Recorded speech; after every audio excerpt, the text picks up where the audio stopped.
Raccolta differenziata su tutto il territorio comunale, spazzamento in ogni strada, punti di conferimento di prossimità con chiavi in mano ai cittadini. Centri di raccolta a Piazzalo Golamalfa e Fontanelle. Sembra un miraggio, ma tanto prevede il nuovo appalto per la raccolta dei rifiuti di cui si è discusso al comune di Agrigento. Un appalto che, per come evidenziato durante la diretta Facebook, l'assessore all'ecologia Nello Amel porterà anche un netto abbattimento dei costi di gestione e dunque un taglio alla tariffa. I nuovi servizi entreranno a regime fra la fine di dicembre e gennaio. Il nuovo appalto sembra essere la soluzione a diversi problemi. Distingue ad esempio la raccolta dallo spazzamento.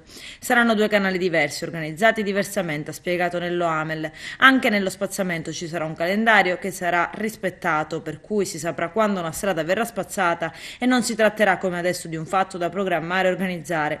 Spazzamento e scerbatura tutto l'anno è tutto calendarizzato. Accanto a Nello Amel durante la diretta Facebook il consigliere comunale Pietro Vitellaro. In attesa dell'avvio dei nuovi servizi l'amministrazione ha cercato e continua a farlo di trovare delle soluzioni ai problemi più grossi.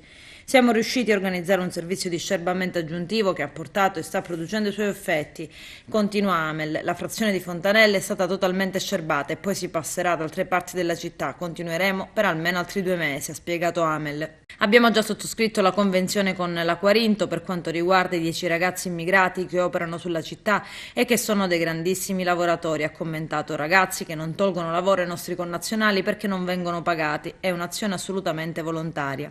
Faremo altre convenzioni al più presto con un altro gruppo di extracomunitari. Si parla di circa 40 persone. Poi ci sarà a fine settembre il riavvio della convenzione della forestale per poter utilizzare questi lavoratori per eliminare erbe, potare alberi e realizzare altri servizi.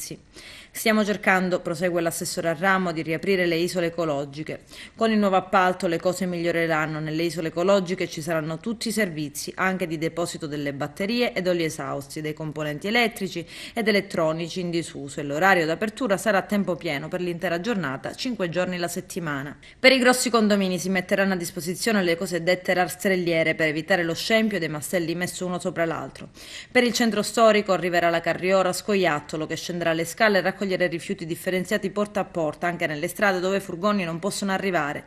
La via Atenea, i commercianti avranno il ritiro a domicilio in modo tale da evitare l'esposizione all'esterno dei mastelli.